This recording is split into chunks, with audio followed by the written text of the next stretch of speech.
I think people often think of people of faith as the second guy, that he had evidence that what he was buying into wasn't worth it. Yet he did it over and over again. And people think of matters of faith in this way, that you simply believe something without evidence or believe something in the face of strong contradictory evidence, and that's wishful thinking at best or delusional at worst. Richard Dawkins makes this statement in his book, The God Delusion. He says, "A delusion is a persistent false belief held in the face of strong contradictory evidence, especially as a symptom of a psychiatric disorder. God is a delusion and a pernicious delusion. When one person suffers from a delusion, it's called insanity. When many suffer from it, it's called religion." Now that's quite a statement. But is that a fair way to characterize faith? Now, whether you come from a faith of, a Muslim faith or a Jewish faith or a other Eastern religion or whatever it might be, that's another question. What I'm here to talk about is whether this is a fair characterization of biblical faith. I think oftentimes we find caricatures of faith. In other words, these straw men or these meme-like things. Today we seem to argue in memes. We don't really argue with arguments. We just post on memes, and then they're cleverly stated. There's a couple of things out there. I heard this one about me and the hurricane, by the way. That makes me laugh a little bit. But these are arguments nowadays. We have these sort of caricatures of what faith actually is. And when you think about it, for example, people often say that faith in God is like faith in Santa Claus. You believed in Santa Claus as a kid, but when you knew better, you grew up out of it. For some reason, faith in God may be a little more sophisticated, so you just need to grow up a little bit more, and eventually you'll lose your faith in that kind of a thing, because it's no better than faith in Santa Claus. This usually stems, by the way, these caricatures stem from a flawed understanding of what we mean by God when we talk about God. Oftentimes, I think the skeptic rejects a God that I would be very comfortable rejecting as well. And I've had my atheist friends tell me, I don't believe in God. Well, what's God like? And they tell me what God is like, and I'm like, well, good. I don't believe in that God either. I'm as atheistic about that God as you are. Because we oftentimes have a mischaracterization of what it is. And so the Santa Claus analogy seems to pertain. So someone says you believe in God like you believe in Santa Claus. Here's a distinction, though. Belief in God is so much more powerful because of the object of the belief. John Lennox puts it this way, with his triple doctorates from Oxford, puts it this way. Have you ever met somebody who came to believe in Santa Claus? No one eventually believes in Santa Claus. People eventually do believe in God, intelligent people. People lose their faith in Santa Claus the older they get. But people, very intelligent people, come to believe in God because there's reasons to do that. Diametrically opposed ideas. We have to break this idea of what faith actually is. The character of the concepts is fundamentally and radically different. But what does faith actually mean? See, people characterize faith as this delusional idea of believing something in the face of no evidence or strong contrary evidence. What I want to share with you today is that faith, as defined by the Bible, is not defined this way. Sadly, I think Christians are the perpetrators of this idea of faith being a blind leap or belief without knowledge or belief without evidence. We are oftentimes the one who say that and believe it that way. What's interesting is the Bible does not describe faith in this way at all. You will never see an instance where the Bible actually commends someone for believing something for no good reason, especially about God. He usually gives them reasons or ideas or proofs to back up why they should believe him and trust him. When you look at the definition of faith in the Bible, Hebrews chapter 11, verse 1, it says something interesting. It defines faith this way. It says, faith is the substance of things hoped for, the evidence of things not seen. Faith is the substance of hope. We oftentimes equate faith and hope as if they're the same thing. We hope something is true, or I hope this happens, whatever it might be. That isn't the case, because if faith and hope meant the same thing, that sentence I just read for you out of Hebrews would make no sense. Faith isn't hope. Faith is the substance of hope. Hope is an expectation of a future positive event or occurrence. Faith is trusting the one who said it will happen. Do you see the distinction? Faith, the Greek word, in fact, in the Bible means trust. It means active trust. Everybody in this room has faith. Every single person in this room. Almost everyone here is sitting down. Now, when you sat in that chair, did you go like this and make sure it can hold you up?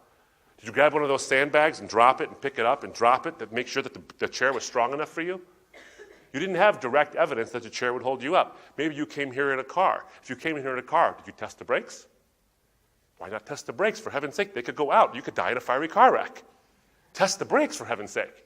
But you didn't do that. Why?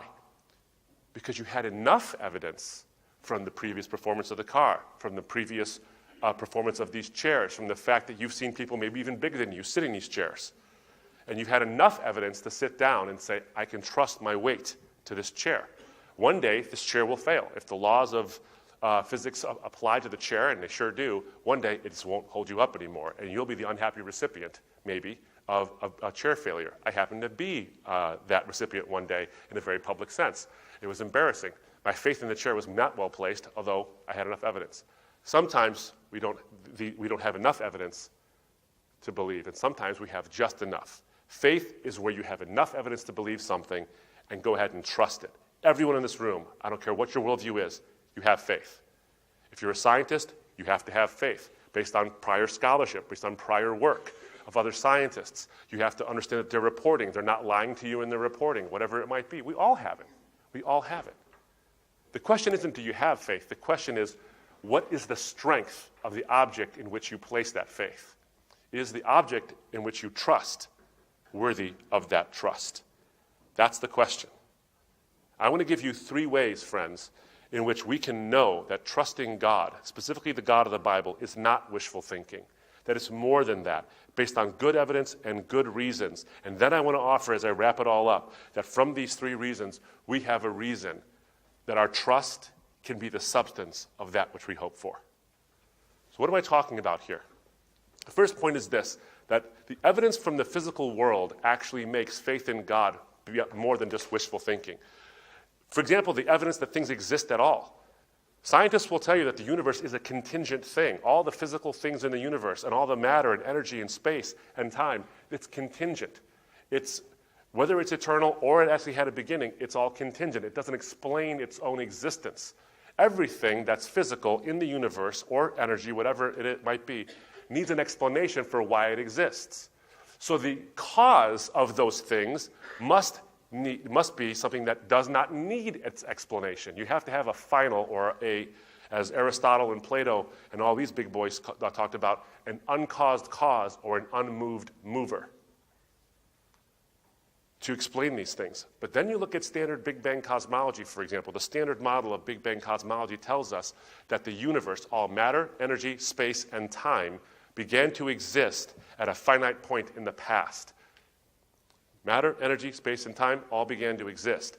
Therefore, the thing that caused them can't be material. It has to have more collective energy than the entire universe. It has to be spaceless and has to be timeless.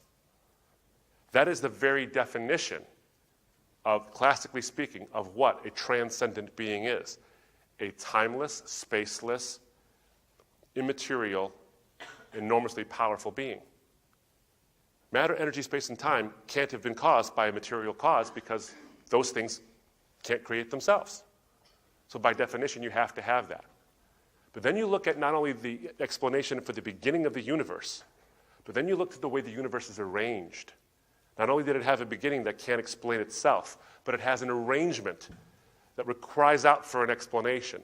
It's a thing called fine-tuning, and maybe you've heard the topic or the idea before, and if you're in engineering or if you're in the sciences, you know what fine-tuning is. The fine-tuning principle about the universe is something that's theologically neutral. Atheists and Christians, or theists of some kind, will all talk about fine-tuning as a thing that's a phenomenon in the universe.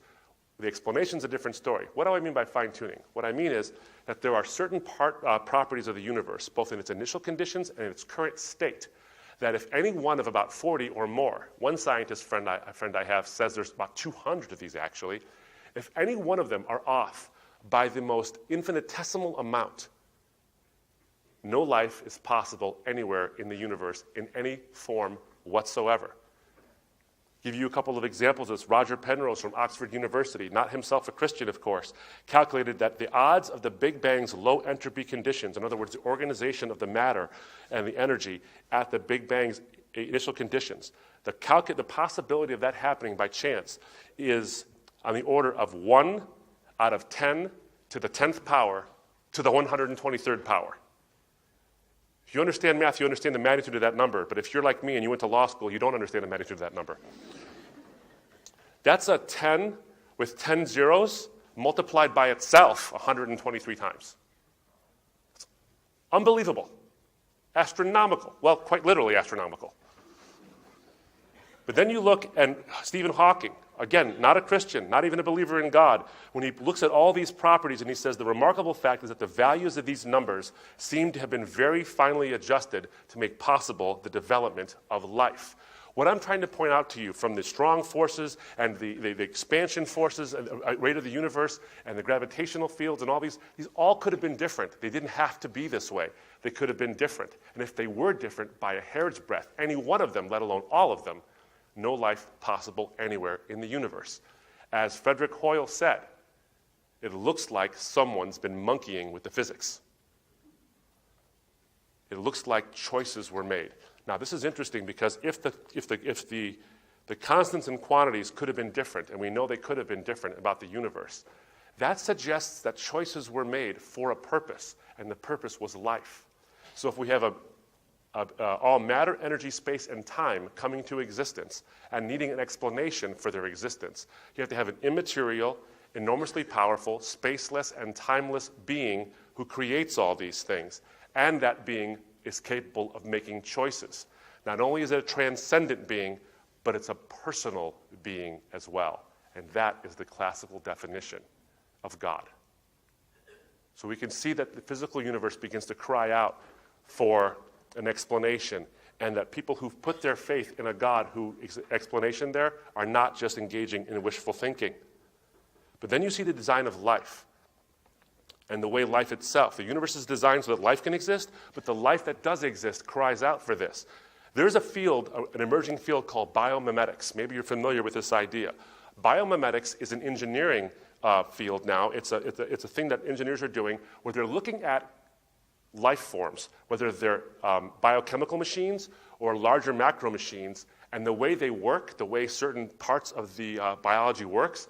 They're saying, we have these engineering problems. We need to fix this. We need to create a new engine that does a certain thing, or a turbine that does certain kinds of functions, and we can't figure out the engineering issue. So what we do is we reverse engineer what we find in nature, the machines, the chemical parts and the physical parts of living things, and say, I wonder if there's an answer there.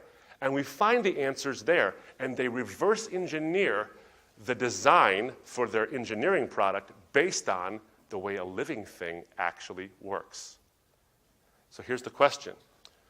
If the living thing can be a design template for a product of engineering that our finest minds come up with, how is the living thing an accident? You see what I'm saying? The living thing is the template for design, yet we claim that it's not designed. And we use it for our best designs. We're seeing some amazing things here. Now, as an aside,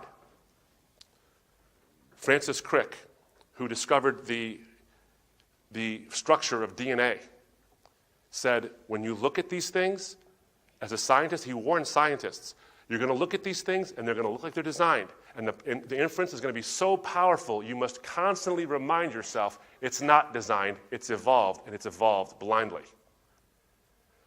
The whole reason he has to do that is because of the strength of the design inference from looking at the organisms themselves. They have what's called specified complexity. They're not just complex, that's nothing. They're complex in a way that performs a function, and that's something altogether different. Biomimetics is showing us this. So we look to these machines that are in the physical world, that are in the living organisms, and we see incredible design. A design so great that we copy it. We steal it. We can't even come up with it on our own, with our mind. How is that mindless? And it's a funny thing when you look at the book of Job, and it tells you in chapter 12, verses 7 to 9, ask the beasts, and they will teach you, the birds of heavens, and they will tell you, or the bushes of the earth, and they will teach you, and the fishes of the sea will declare to you. Who among all these does not know that the hand of the Lord has done this? Science today is telling us if you look at the beasts and the birds and the fish of the sea, they will tell you how to make things and how things are made. The Bible said that 3,500 years ago. It's remarkable. And then you come down to the DNA itself, the thing that makes you and I up.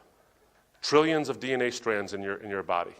When Francis Collins, who is the director of the National Institutes of Health and the Human Genome Project, himself a believer, his team unraveled and decoded finally all of the human genome and discovered 3.1 billion bits of information. That's more information in one DNA strand than some graduate libraries have in the entire library. In one DNA strand. If you were to read the four-letter sequence of DNA at the rate of 3 letters per second, one DNA strand would take you 31 years to read out loud if you never stopped to take a break. All of that information for creating a human being. Remarkable. And when you see what it actually looks like, the double helix, but then also looking at it through its axis, you begin to see an artistry there that goes beyond just a construction, that goes beyond just the sort of chemical bringing together of something. The way, if you ever see the models that show you how DNA goes into the ribosomes and into the subnucleal structures and zips up and then unzips itself to replicate, the beautiful dance that ensues there, you see this artistry. And it shows you something, friends. It shows you beyond just that you were built or designed or constructed as a chemical machine. There's something more to you than that. The Bible doesn't describe you and me this way. The Bible describes you as more than just built or designed or structured. In Psalm 139, the Bible says you were knit together in your mother's womb. Now, when I say the word knit, what do you think of? The first thing you think of is a paternal figure, some kind of parental figure knitting something together for a child. That care. Yes, it's designed. Yes, there's a template. But there's that emotion invested. There's that intimacy invested there. You know, I'm from Michigan, so unlike people in South Carolina, it's super cold up there. And I got a lot of sweaters. And all those sweaters, almost every one of them, in fact, every one of them, was bought for me or I bought myself. So they have monetary value, but little else. Well, they're useful because they keep me warm. But I have one sweater in my home that's useless to me. It does not perform any functions whatsoever, and it won't even fit on my right hand. It's this little purple sweater my mother knit when she was pregnant with me to bring me home in the hospital after giving birth. Why is that so sentimental to me, this little purple sweater? This purple sweater I brought all my kids home from the hospital in. Why is that sentimental to me? Because as my mother was knitting it, yes, she used a template and she used a design, but she thought of her boy. She knitted. She did the cross-stitch loop, whatever you do when you knit. She was doing that, and she thought, my boy, my son, Abdu, my boy. You were knit together in your mother's womb. You're not a chemical machine.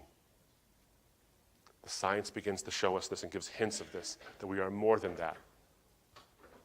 So we look at the physical universe and the physicality inside of us to see that there's something more to us than just the physical. And then we begin to see our sense of human value and dignity. Now, everybody in this room, that's number 2. Everybody in this room, I hope you feel this way. My guess is you do. You think that human beings have objective value, and maybe you think they have purpose as well. My guess is you all feel that way. Objective value. The human being's value, the value of one person, doesn't depend on the opinions of other people. If it depended on human opinion, it would be subjective, wouldn't it? And how would you know that this person is valuable? Well, he's got to be assigned or she's got to be assigned value by other people. And if they don't value them, well, then get rid of them. We see this now and again. We see it quite pervasive in our day, in fact. We have never been more educated than we are now. We've never found more ingenious ways to kill each other and devalue each other. Despite all education, racism still exists. Despite all education, genocide still happens in the world. Despite all these things still happen. If human value is based on human opinion, it's a terrible test for it because it keeps failing over and over again. But we recognize there's an objective human value, which means it has to be beyond human opinion.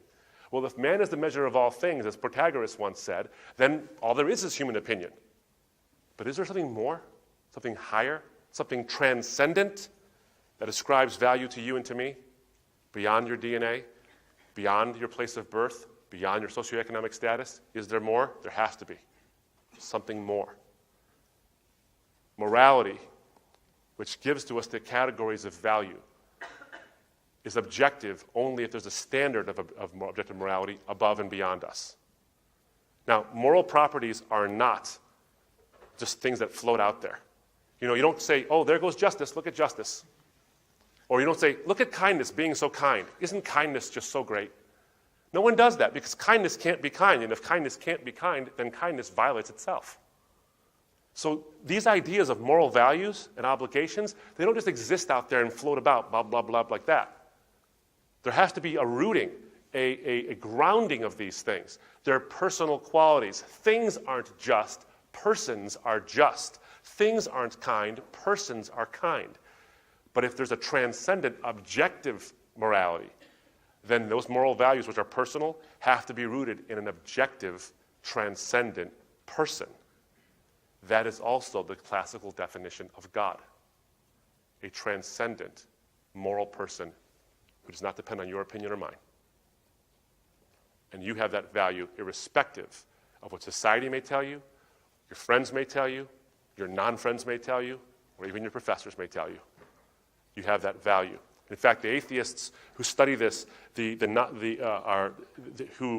are the big heavy hitters in philosophy, who study this stuff will tell you we've struggled long and hard to try to find an objective source for morality, whether it's evolution, whether it's reason, whatever it might be, but there is no objective morality absent God. Let me quote one for you. Professor Joel Marks out of the University of New Haven spent a lot of time writing columns of paper and spilling a lot of ink trying to justify morality and human value absent God's existence. And then he has what he calls his reverse epiphany, that he was wrong. He says this, the long and short of it is that I became convinced that atheism implies amorality. And since I'm an atheist, I must therefore embrace amorality. I experienced my shocking epiphany that the religious fundamentalists are correct. Without God, there is no morality, but they are incorrect, I still believe, about there being a God. Hence, I believe there is no morality. Kai Nielsen will say the same thing. J.L. Mackie will say the same thing. You go on and you name them. They say the same thing.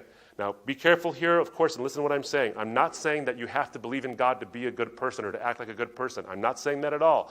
I have friends who do not believe in God in the least bit, and they are very moral people. They act with a very strong moral code. I'm not saying that. What I'm saying is that the idea of objective morality, that it actually exists as a category, makes no sense absent a transcendent authority to give it. In other words, we're just play acting at this. Michael Ruse, an atheist philosopher, makes the exact same statement when I talk about evolution as the source of morality. He says, you may think that you're being moral when you act in a moral way, but you're just fooling yourself. Morality is just an illusion foisted upon you by your genes to get you to be a social cooperator. And now that you know that, what's to prevent you from behaving like a pagan Roman? Well, nothing, he says, in an objective sense. Yet you recognize that morality because that morality leads to human value. Why do we have protests nowadays decrying the treatment of others as if they're just chattel or whatever it is to get in the way? Because we all fundamentally recognize that human beings have an inherent value. But that value also leads to something else. It leads to a sense of meaning. We're all looking for that sense of meaning. Now, some of us might say there is no such thing as meaning. It's all an illusion and all these things, but you don't act like it. You're at this university, for example. Why are you studying what you're studying? Why are you working towards what you're working? If you're not coming to this school, you're doing some other kind of work. I hope you are, and if you can't, then I hope someone's helping you out. But why are we doing this? To collect knowledge just for the sake of collecting knowledge because my parents told me to? I get a free ride to go party someplace? Are you doing it for those reasons? Maybe those are part of the reasons, but if there's probably hopefully better reasons than that. Maybe the reason is because you recognize that whatever calling you're going into, whether it be in the medical field, whether it be in the sciences, whether it be in philosophy, whether it be in literature, whatever it might be, you're contributing to society. Your work has meaning beyond the accretion of knowledge or just shifting papers around. Because there's a purpose to humanity. There's got to be more to it than that. I think God makes sense of that. We have this moral value that tells us we're valuable, we have a purpose, and then you exercise that or you express that through your calling, whatever it might be, whatever you're pursuing in your academic studies. We need that. We need you to do that desperately. Because God inspires the imagination. God, if you look at any historian, will tell you, God is the single greatest source of inspiration for the greatest works of art and even science itself. Copernicus, Galileo, Tycho Brahe, Isaac Newton, all these Gregor Mendel, all these big boys will tell you that they began their scientific endeavor out of a reverence for a creator who created this huge tapestry for them to explore.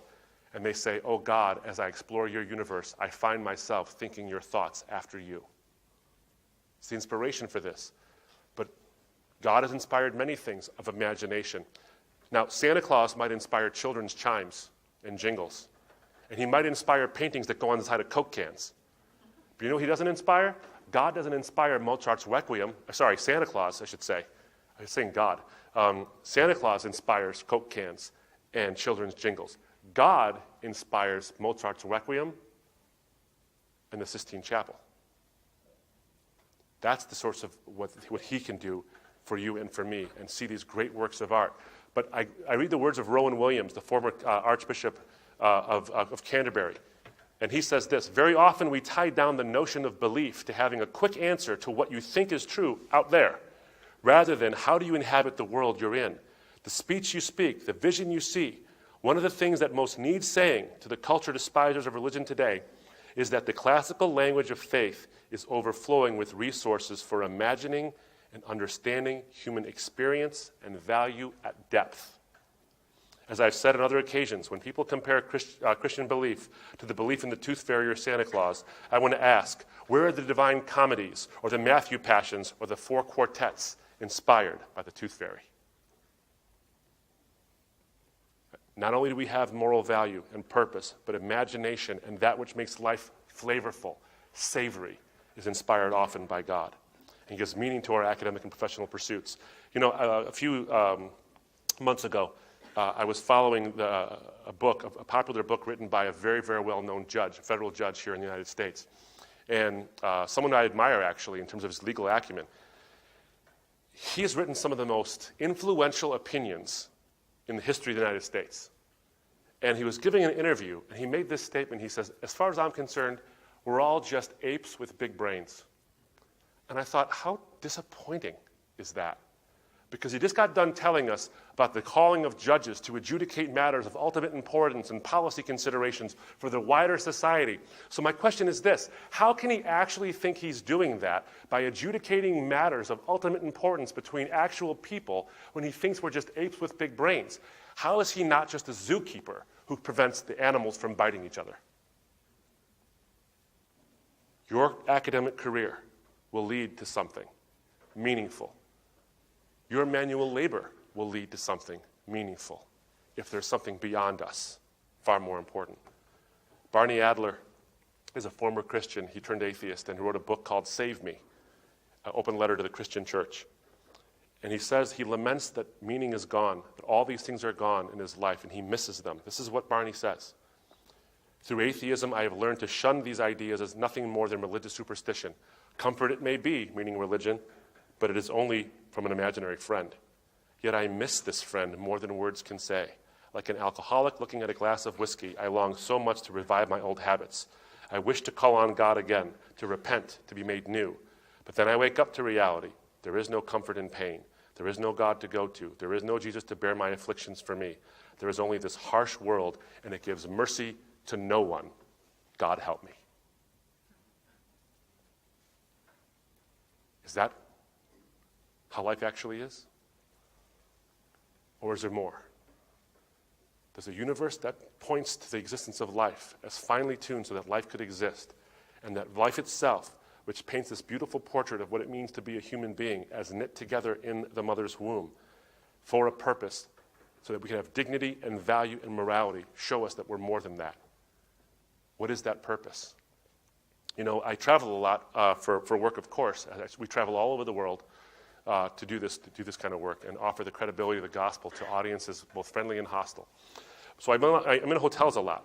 Now, I can't work in total silence. I have a hard time working in total silence. Silence distracts me because I have 3 children, and I discovered something when I was working home one day. If I'm at work, if I'm at home working, and there's 3 kids in the house and there's total silence, that's a bad thing. because somebody knocked somebody out and is not telling anybody. They're kind of keep it under the rug. So I get distracted, need to go find out what's wrong. So I was in this hotel one time, and I had to get some kind of background noise. This is before I got Spotify. I had to find some background noise and find a television show that wouldn't interest me so much that I watched it, but also could serve as background noise. So I'm flipping through the channels, and I come across a television show you may have seen called Everyone Loves Raymond. It's a show about this guy who's a father who means well, but he screws something up in the beginning. His wife yells at him until he figures it out. That's kind of the show in a nutshell. Well, in this particular instance, his daughter asked him a question: where do babies come from? Where do people come from? And he has to have the talk, so he tells her something about storks, I think it was. And, which is obviously wrong. You know that, right?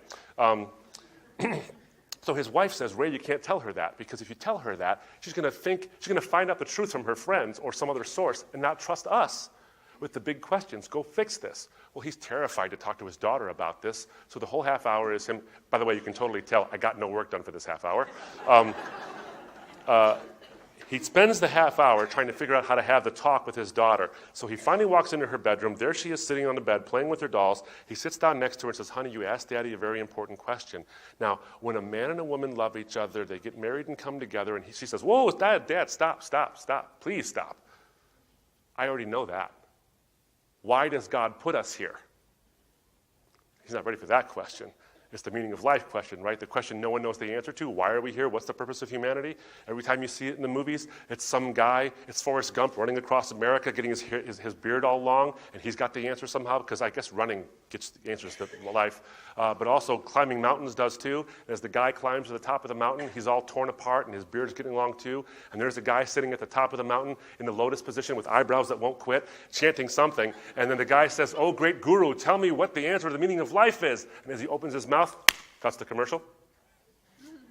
Well, she asks him what the meaning of life is, and he doesn't know what the meaning of life is. So he says, God puts us here because heaven is crowded.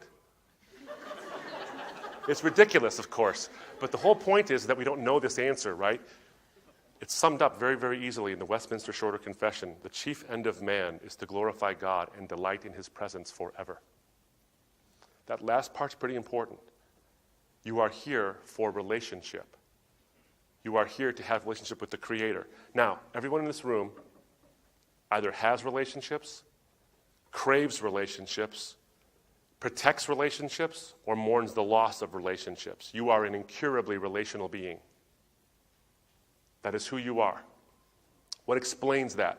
By the way, it's not a matter of just herding together for protection's sake. Cows do that. Apes do that. But they don't love each other. They don't mourn their losses the way we mourn our losses. They just don't do it that way. Yes, they exhibit some mourning activities sometimes, but there's no connection. They don't write songs about their loved ones. Why do you have that? It's of little to no evolutionary value whatsoever. What explains the depth of your relational quality? A universe that created you out of nothing, that didn't have you in mind, that itself was created mindlessly? Or a being who defines relationship, creating you to have relationship? That's the purpose. That's the meaning to all this. The universe cries out, and the evidence of history, if I can just wrap up this last point on this, the evidence of history gives us the evidence for why you're created and that relationship can be restored. The Bible narrative is this, that we were created for relationship and we rejected it. The relationship-giving God created us, we rejected it, and he said, thy will be done, and we separated ourselves from him, and we're living in the state we're living in now. But being the God that he is, he does not leave you there. He does not leave you in a position to just flounder about. He offers himself. He himself comes down, not sends someone. He himself comes down, offers you that forgiveness because he pays a penalty that you and I deserve to pay. Everyone in this room does. We all deserve to pay that, but he pays it instead so that you don't have to, so you can be with him, and there's this reconciliation that happens, you to God himself, to restore that relationship. This is not a matter of opinion. Honestly, friends, if I can say it so boldly, when you look at the history behind the resurrection of Jesus, I've debated this with atheists and non-Christians of different stripes many, many times. Just got done doing it with John Loftus, the atheist. You can see it on YouTube. The evidence for the resurrection, and I won't go into it because time doesn't allow, maybe during the Q&A. The evidence for the resurrection of Jesus, the historical facts, four main facts that all scholars, or nearly all scholars, whether they're Christian or non-Christian alike, agree about the life of Jesus, point to, I think, in a powerful way, the fact of his crucifixion and the fact of his resurrection. So I've been talking about belief in God, but I want to come down and narrow it down to belief in Jesus specifically. Why him and no other? Because he is the only one who died and rose. And he made some very interesting claims about himself, that he died for the sins of the world and he rose to give us life. Why do I believe him? Because he rose from the dead, and a guy who rises from the dead has credibility.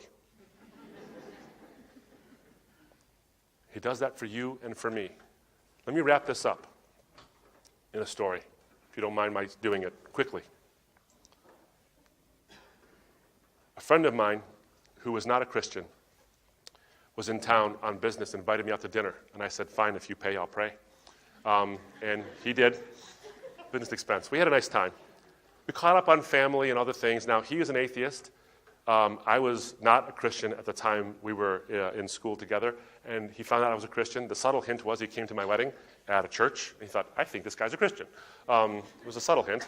And he asked me how that happened. We got into issues of faith. And we talked about fine-tuning and moral values and all. We had a really great conversation. Very, very bright guy. Great conversation. And towards the end, he said, I have a hard time believing that this God exists that you talk about if there's such sorrow and evil and suffering in the world. Because if God is all-powerful, he could stop the evil and suffering. If God was all good, he would want to stop the evil and suffering. But he hasn't stopped the evil and the suffering, so he's either not all-powerful, or he's not all good, or, better yet, he's not there. Now that's a hard one. That's dinner conversation for you, right? That makes your tea grow cold sitting on the table. Well, our coffee and tea did grow cold. All the people had left by now, and the waitstaff was wondering, when will the Martians leave finally? We had this discussion, and I said, look, there's a couple answers to this. There's like 4 or 5 answers to this issue, actually. And most philosophers will tell you this. One of those stems from the idea is if God exists, he's not logically incompatible with evil and suffering, because if he exists, then he has knowledge of what would happen in the future and what will happen in the future. So it's quite possible that God could have morally sufficient reasons to allow some suffering, not to cause it, but to allow it to happen because it will result in a greater possible good in the future. He said, I don't buy it. I said, why not? He says, because how can you tell me that tsunami that happened in the early 2000s that killed 250,000 people, God let that happen for a greater possible good? How can you tell me that? And I said, well, how do you know it's not? Because maybe it was for a greater good that happened 5 minutes after. Maybe it's 50,000 years from now, and we just don't know the answer. But if you're saying that you know no good can come from it, then you're saying you have infinite knowledge of the future, and you're using that knowledge to deny the existence of a being who has infinite knowledge. Do you see what I'm saying? So he said, okay, I get it. Fine, it's possible. But that's when the conversation changed. He looked at me in a very different look in his eye now, and he said, I want to know this. How can you say that this God is good and values me or my mother when he let her die when I was 10? It's the same question. But now the philosophical rubber has met the existential road, friends. And now it's time for a real answer, not just theoretical. I said, look, I have no idea what it's like to lose someone that close to me at that tender of an age. I've had my share of losses, but never someone that close and never someone that when I was that young. I can't imagine what you go through. He called it a life-shaping moment. Obviously. Good gracious. I said, we've been talking for some time now, and you agreed that it's possible God could allow suffering for some greater possible good. And he said, yeah. I said, that's a nice theory. That's what it is. It's a theory. It's valid. It's a philosophical idea. It's a valid argument. But anybody can tell you that. Anybody who believes in some kind of a God can tell you what I just told you. It's a theory. Can I offer you something?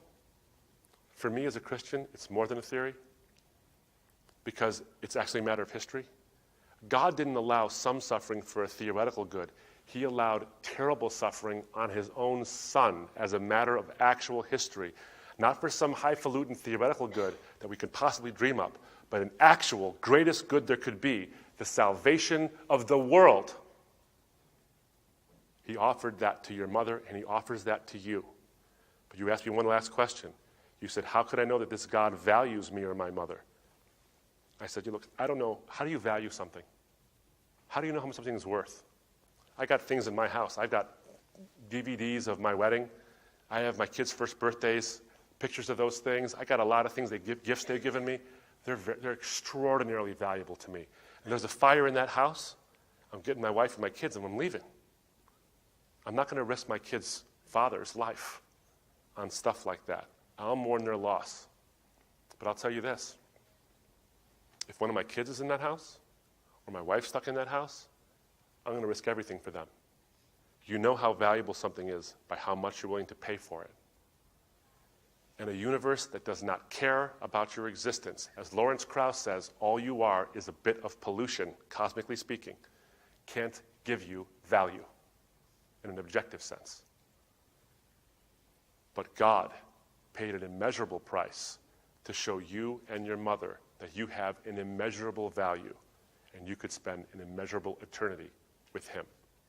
He offers that to you. He looked at me. He said, now that is worth believing. Friends, faith as a wishful thinking idea, I think that's just antithetical to Christian faith. I hope I've shown you at least this, that it's not just a blind leap.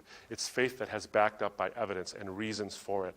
But there's never total evidence. You're never going to have complete evidence. There's going to be gaps. Blaise Pascal said that God has put enough evidence in this world to make belief in him a most reasonable thing, but has left enough evidence out so that faith in him based on reason alone is impossible. We have to have trust. You have trust with relationships you have in your life without perfect evidence, and God is asking the same thing, nothing more than faith in him without perfect evidence.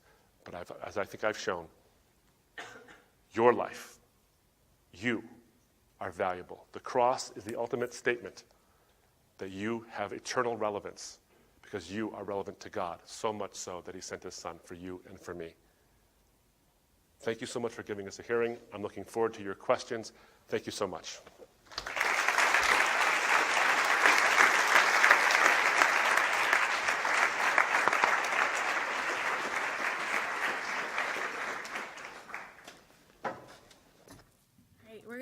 Transition into a time for open Q&A. And so if you have a question you'd like to ask, please make your way down. We have one microphone here. And also, if you're the person who's closest to the inside in any row, if you do me a favor, there's a card and some pens on the inside of every row. And so what that is it's a place for you, if you could pass them down your row, it's a place for you to leave feedback. And then also, we won't have time to get to everyone's questions. And so we're going to prioritize the short, relevant questions from a skeptical perspective. So if you have a general comment, a question that's not off topic, or even just a question we don't get to tonight, feel free to write it on that form, and you can request to speak with someone at a later time. And so you can go ahead and start making your way up. The microphone is here if you have any questions, and you'll get some directions when you get up there.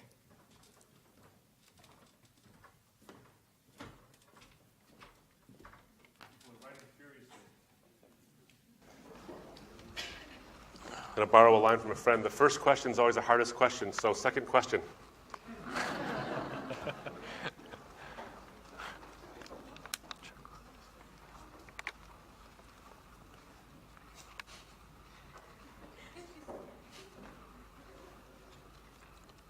Favorite color is blue. Actually, it's red.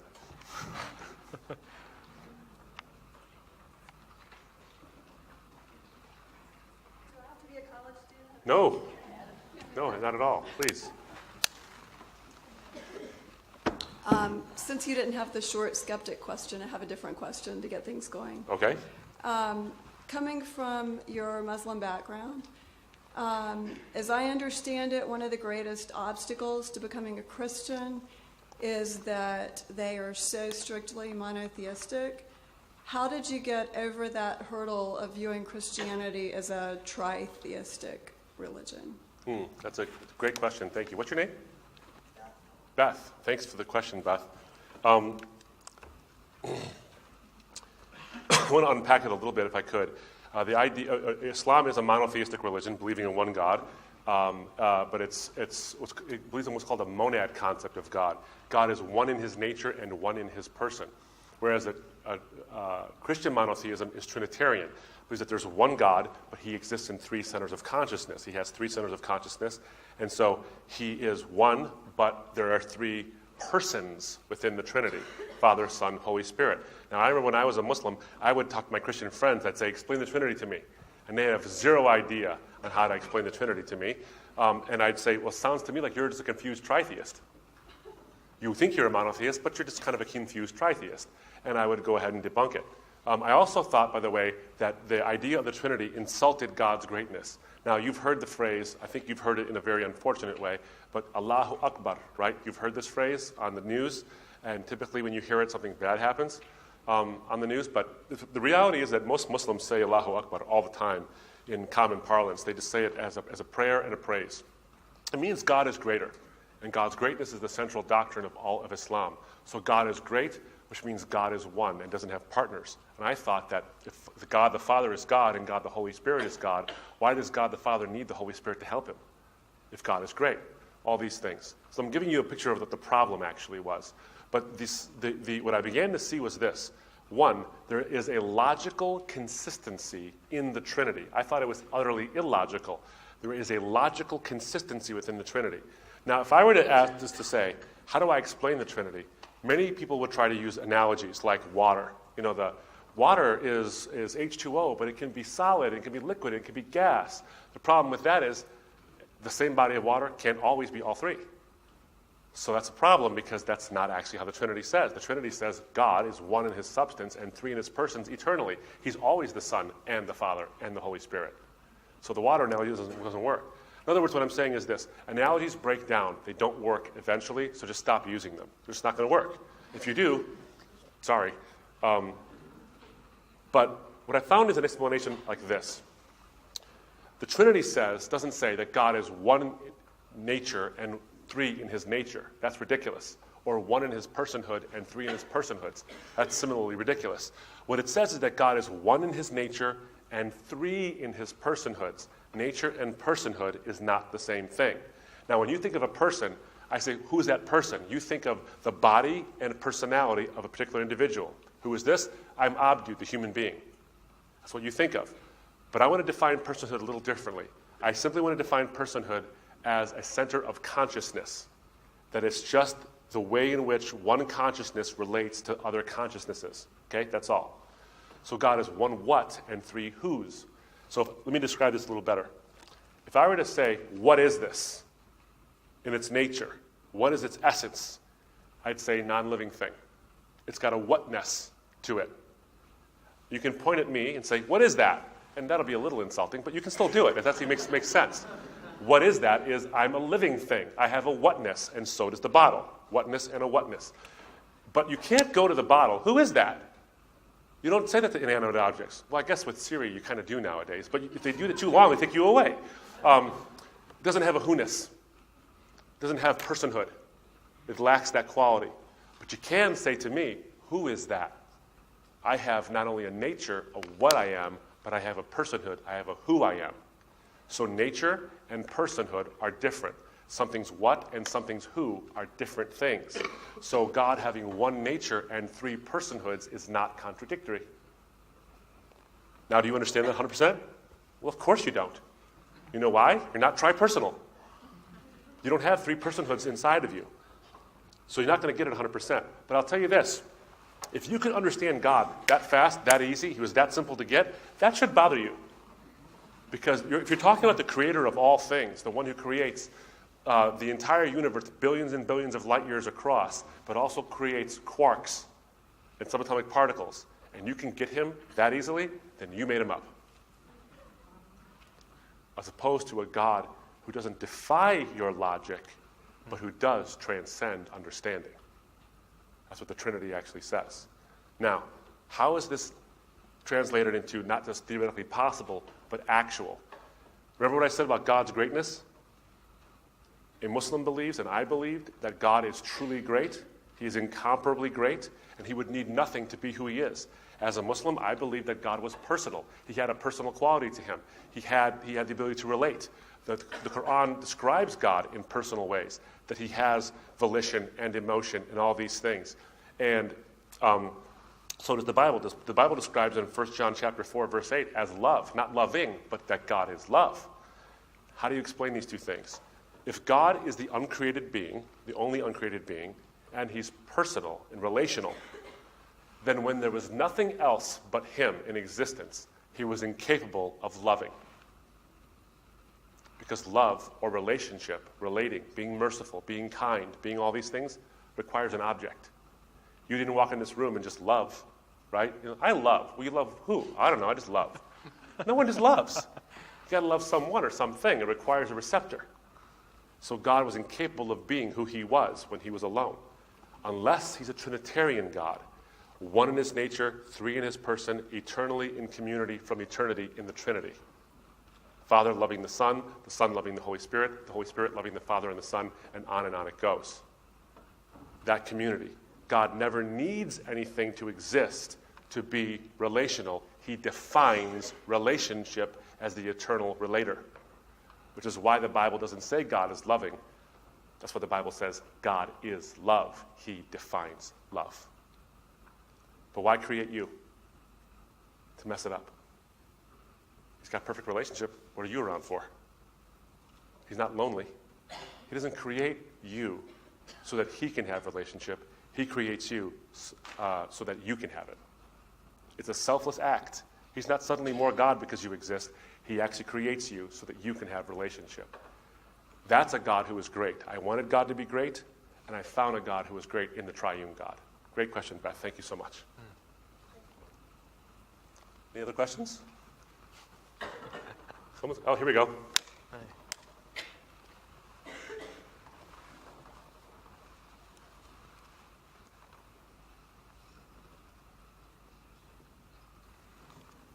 Hello, my name is Colin. Hi, Colin. And I'm an atheist. Hi, atheist. Colin.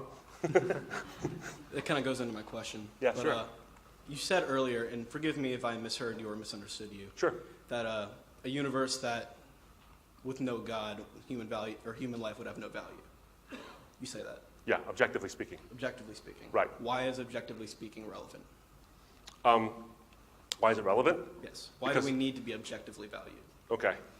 Couple of reasons. You live that way already. You live that way now. You've come up and to this microphone and acted with incredible courtesy because I think you valued me as a person. Okay? Which I very much appreciate, Colin. You did that because you acted that way. Now, if someone came up and acted rudely to me, and I acted rudely back to you, you take offense, and you think it was wrong for me to do that. I hope you would think that would be wrong on an objective sense. But of the two of us, I'm bigger than you, okay? Now, if you take offense, I can just say, tough, and you got to live with it, all right? Now, if we live that way in society, we have one set of people, a whole set of people who have more guns, more bombs, and more technology, and they simply devalue those people. Those people just don't have value. And I enslave those people, and the rest of the world says, you can't do that. And I say, tough. It's all subjective. Who are you to tell me I'm wrong? And by the way, you can't. I have more guns. That's why it's important. None of us live with a true belief in subjective morality, nor do we live with a true belief in subjective value of human beings. We all live, and you gave me the greatest courtesy possible of acting courteously to me because you valued me. That's what you did when you came up to this microphone. You live that way all the time. Now, I'm saying that doesn't even exist absent a God who can give us that transcendent value. It's a wonderful question, and I think you exhibited the very thing that I'm talking about in the courtesy here. I appreciate that. Thank you very much. Okay.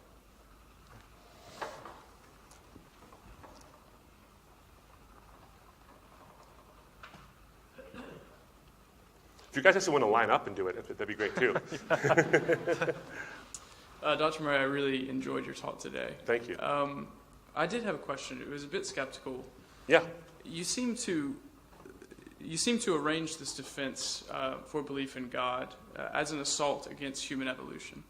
However, three of the people that you quoted, namely my boy Archbishop Rowan Williams, John Lennox, and Francis Collins, are all ardent evolutionists. In fact, Francis Collins has gone so far as to publicly state that intelligent design is an intellectually bankrupt theory, and he has established an institute to try and convince people that faith and evolution can be synthesized. So I'd like to ask you, do you think there can be a synthesis between faith and evolution, and if so, why do you use the argument against evolution as your primary argument for God? Thank you very, very much for that. Great question, and Nathan will answer it. I am interested in getting his perspective, but I'll tell you, great question. Francis Collins does believe in evolution, as you've rightly stated. In fact, the institute he started is called BioLogos, which is a bunch of scientists who believe that evolution is the way in which we've sort of, evolved, hence the name, but they also believe in God. Now, I've been to symposia with the BioLogos folks, and I hope I'm not mischaracterizing their position on this, nor Francis Collins's. When he's talking about intelligent design as a bankrupt philosophy or a bankrupt way to look at things, I don't think he's referring to the idea that all intelligent design is itself bankrupt. If you read The Language of God, the book he wrote after the Human Genome Project was done, he actually says that that DNA itself is the instruction manual for creating a human being. And he believes, and the BioLogos folks don't believe that evolution is inherently random. They might say it's unguided in some processes, but it is the means by which God created human beings. So in one sense, they are intelligent design people because they believe that God has built into the system a design to create human beings. That's what I would, hopefully I'm not mischaracterizing his statement. In fact, what's interesting is you may have seen this at Johns Hopkins University. He was speaking with our boss, Ravi Zacharias, at Johns Hopkins of what does it mean to be human. And I didn't show you, I was going to show you a slide today, but I decided not to, where he shows what DNA looks like, looking down the axis of the double helix, and he showed it next to the rose window of York Minster Cathedral. And he pointed out something. He said, when you look at the rose window of York Minster Cathedral, it's dazzling and gorgeous and beautiful in its design and artistry. And then he showed what DNA looks like. And there wasn't even a comparison in terms of the beauty. DNA dazzled everyone. Everyone in the audience wowed out loud. And he picked up a guitar and worshiped. So he does believe that there is an intelligence behind all that. He does believe that there's an artistry behind all that. I think what he's talking about is the way intelligent design is actually portrayed absent evolution. I think he thinks it's scientifically bankrupt. I happen to disagree with that view. I don't think that intelligent design is bankrupt in that way. I'm not quite sure. You quoted John Lennox as well. John Lennox is a colleague of ours. I spent a lot of time with John. I'm not sure that he would be sort of an ardent evolutionist in the sense that you made. I'm not just disagreeing with you. I'm just not saying that that's the case. And of course, Rowan Williams as well. I think, look, what Paul says in Romans is that if you confess with your mouth that Jesus is Lord and God raised him from the dead, thou shalt be saved. That's it. There's other things that you can attend to that, and I think people like Francis Collins and others, those who go into the evolutionary paradigm, are Christians. I'm in not a position to judge their orthodoxy on this. You ask them, how are you saved? By grace alone, through faith alone, in Christ alone, and the Bible is the sole authority. They would affirm all those things, and I think that essentially puts them within the pale of orthodoxy. I think there's a counter perspective, though, that is skeptical of the evolutionary story that needs to be weighed against it. Now, what I've seen has been actually quite refreshing is you have the BioLogos Institute